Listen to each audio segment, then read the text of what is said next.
समुद्र मंथन पुराणों में वर्णित प्रसिद्ध हिंदू धार्मिक कथा है जो भागवत पुराण, महाभारत तथा विष्णु पुराण में आती है, जिसमें देवताओं और दानवों ने मिलकर समुद्र का मंथन किया था। यूं तो हिंदू धर्म में कई ऐसी पौराणिक कथाएं हैं जिसमें देवताओं और असुरों के बीच युद्ध कथाएं प्रचलित हैं, मगर सबसे ज्यादा प्रचलित कथा है समुद्र मंथन। आइए जानते हैं समुद्र मंथन से जुड़ी पौराणिक कथा। एक बार दुर्वासा ऋषि एवं उनके शिष्य दोनों शिवजी के दर्शनों के लिए कैलाश पर्वत की ओर जा रहे थे। मार्ग में उन्हें देवराज इंद्र मिले। इंद्र ने दुर्वासा ऋषि और उनके शिष्यों का बहुत ही आदर सत्कार किया, जिससे दुर्वासा ऋषि अत्यंत प्रसन्न हुए और उन्होंने इंद्र को विष्णु भगवान का पारिजात पुष्प दिया। धन संपत्ति वैभव एवं इंद्रासन के गर्व में चूर इंद्र ने उस पारिजात पुष्प को अपने प्रिय हाथी ऐरावत के मस्तक पर रख दिया। उस पुष्प का स्पर्श होते ही ऐरावत हाथी विष्णु भगवान के समान तेजस्वी हो गया। उसने इंद्र के अवहेलना कर दी और उस दिव्य पुष्प को कुचलते हुए वन की ओर चला गया। इंद्र को दिए आशीर्वाद के रूप में भगवान विष्णु के पुष्प का तिरस्कार होते देखकर दुर्वासा ऋषि अत्यंत क्रोधित हो गए। उन्होंने देवराज इंद्र को श्री लक्ष्मी से हीन हो जाने का शाप दे दिया। दुर्वासा ऋषि के शाप के फलस्वरूप लक्ष्मी उसी क्षण स्वर्गलोक को छोड़कर अदृश्य हो गईं। लक्ष्मी के चले जाने से इंद्र आदि देवता निर्बल और श्रीहीन हो गए। उनका सारा धन वैभव लुप्त हो गया। जब ये खबर दैत्यों यानी कि असुरों को मिली तो उन्होंने स्वर्ग पर आक्रमण कर दिया और देवगण को पराजित कर स्वर्ग पर अपना कब्जा जमा लिया। उसके बाद निराश होकर इंद्र अन्य देवताओं के साथ ब्रह्मा जी की शरण में पहुंचे। तब ब्रह्मा जी बोले, हे इंद्र, भगवान विष्णु के भोगरूपी पुष्प का अपमान करने के कारण रुष्ट होकर भगवती लक्ष्मी तुम्हारे पास से चली गई हैं। यदि तुम उन्हें पुनः प्रसन्न करने के लिए भगवान नारायण की कृपा दृष्टि प्राप्त करो तो उनके आशीर्वाद से तुम्हें खोया वैभव और स्वर्ग पुनः मिल जाएगा।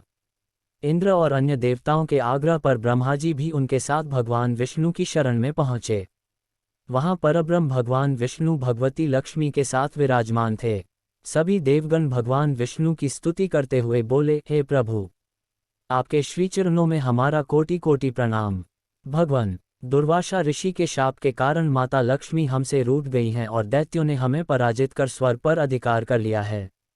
अब हम आपकी शरण में हैं, हमारी रक्षा कीजिए।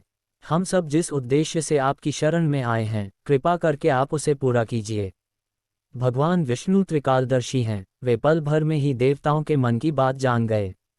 तब वे देवगणों से बोले, मेरी बात ध्यानपूर्वक सुने। दैत्यों पर इस समय काल की विशेष कृपा है, इसलिए जब तक तुम्हारे उत्कर्ष और दैत्यों के पतन का समय नहीं आता तब तक तुम उनसे संधि कर लो। केवल यही तुम्हारे कल्याण का उपाय है। क्षीरसागर के गर्भ में अनेक दिव्य पदार्थों के साथ साथ अमृत भी छिपा है। उसे पीने वाले के सामने मृत्यु भी पराजित हो जाती है। इसके लिए तुम्हें समुद्र मंथन करना होगा। ये कार्य अत्यंत दुष्कर है, अतः इस कार्य में दैत्यों से सहायता लो। कूटनीति भी यही कहती है कि आवश्यकता पड़ने पर शत्रुओं को भी मित्र बना लेना चाहिए। तत्पश्चात अमृत पीकर अमर हो जाओ, तब दुष्ट दैत्य भी तुम्हारा अहित नहीं कर पाएंगे। वे जो भी शर्त रखें उसे स्वीकार कर लो। ये बात याद रखो कि शांति से सभी कार्य बन जाते हैं, क्रोध करने से कुछ नहीं होता। भगवान विष्णु के परामर्श के अनुसार इंद्रादि देवगण दैत्यराज बलि के पास संधि का प्रस्ताव लेकर गए और उन्हें अमृत के बारे में बताकर समुद्र मंथन के लिए तैयार कर लिया। समुद्र मंथन के लिए समुद्र में मंदराचल को स्थापित किया और वासुकी नाग को रस्सी बनाया गया।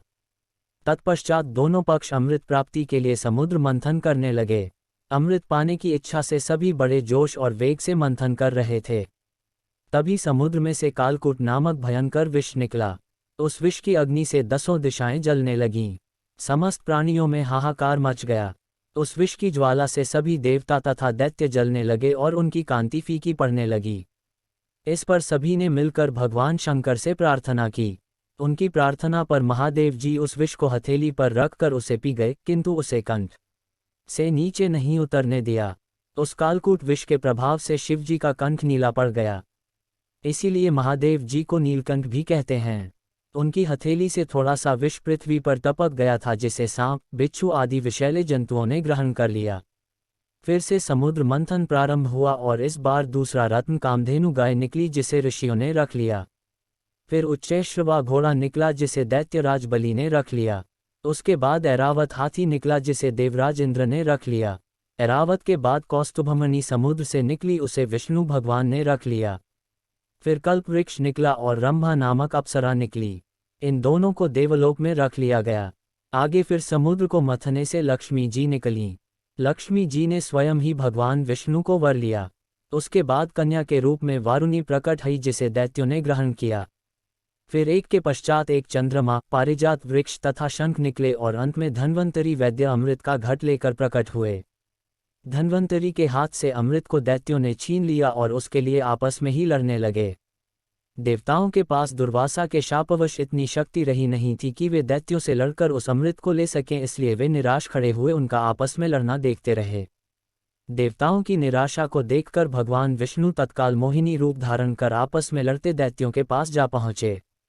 उस विश्वमोहिनी रूप को देखकर दैत्य तथा देवताओं की तो बात ही क्या, स्वयं ब्रह्मज्ञानी कामदेव को भस्म कर देने वाले भगवान शंकर भी मोहित होकर उनकी ओर बार बार देखने लगे।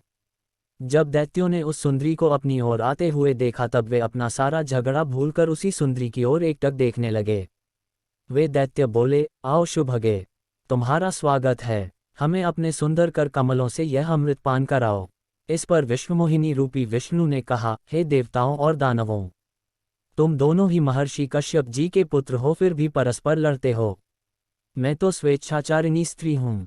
बुद्धिमान लोग ऐसी स्त्री पर कभी विश्वास नहीं करते, फिर तुम लोग कैसे मुझ पर विश्वास कर रहे हो? अच्छा यही है कि स्वयं सब मिलकर अमृत पान कर लो। विश्वमोहिनी के ऐसे नीति कुशल वचन सुनकर उन सभी असुरों को उस पर और भी विश्वास हो गया। वे बोले, सुंदरी, हमें तुम पर पूर्ण विश्वास है। तुम जिस प्रकार इस अमृत को बांटोगी हम उसी प्रकार अमृत पान कर लेंगे। तुम ये घट लो और हम सभी में अमृत वितरण करो। विश्वमोहिनी ने अमृत घट लेकर देवताओं और दैत्यों को अलग अलग पंक्तियों में बैठने के लिए कहा। उसके बाद दैत्यों को अपने कटाक्ष से मदहोश करते हुए देवताओं को अमृत पान कराने लगे। दैत्य उनके कटाक्ष से ऐसे मदहोश हुए कि अमृत पीना ही भूल गए। भगवान की इस चाल को राहु नामक दैत्य समझ गया। वह देवता का रूप बनाकर देवताओं में जाकर बैठ गया और प्राप्त अमृत को मुख में डाल लिया।